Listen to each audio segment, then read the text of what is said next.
Terima kasih Anda kembali bersama kami dalam IDX Session Closing.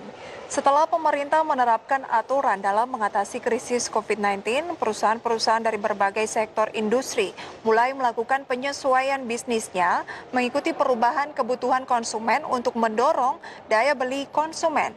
Dan pemirsa, berikut IDX Statement yang akan kami rangkum untuk Anda.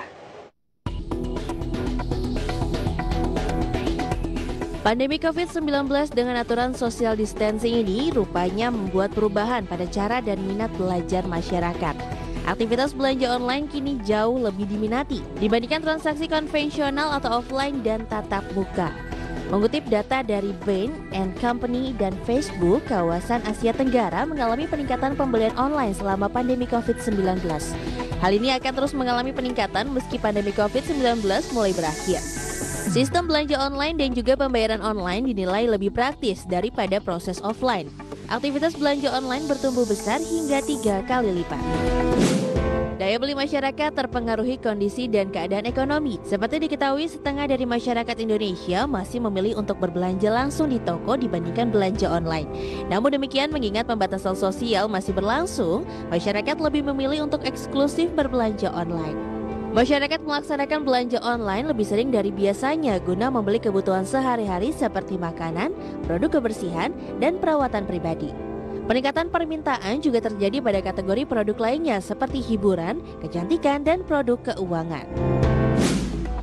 Tak hanya pembelian barang-barang simpel atau kebutuhan harian, kebutuhan tersier pun dilaksanakan secara online dengan minat yang cukup bagus jika pada kondisi pandemi.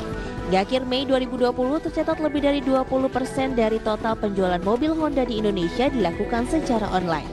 Jumlah tersebut jauh meningkat dibandingkan kondisi pada akhir tahun 2019 lalu yang masih di bawah 5% dari seluruh total penjualan. Untuk pembelian mobil secara online, banyak masyarakat yang lebih memilih untuk langsung mengunjungi situs resmi dealer mobil yang mereka inginkan. Situasi dan kondisi pasar properti yang kurang baik akibat pandemi virus corona membuat kalangan pengembang dituntut untuk selalu kreatif dan inovatif agar kinerja tidak anjlok, tak terkecuali dalam memasarkan produk properti. Sektor properti mau tidak mau juga sangat terpengaruh oleh penyebaran wabah COVID-19 yang telah meluluhlantahkan beragam aspek perekonomian di tanah air dan dunia. Salah satu fenomena yang terdampak dalam sektor properti adalah pasar digital, yang kedepannya diperkirakan penawaran dan penjualan properti juga akan lebih semarak di dunia maya.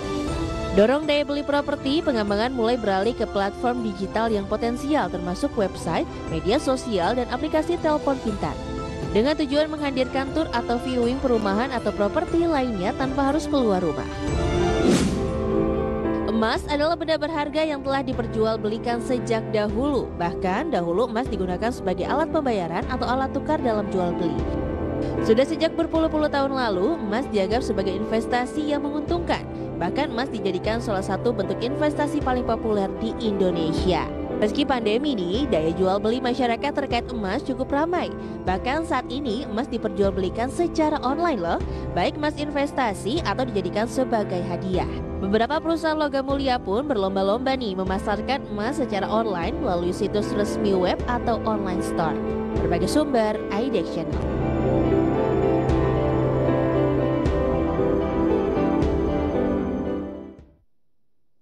Berbagai informasi menarik lainnya pemirsa termasuk dari mancanegara kami akan hadirkan sesaat lagi.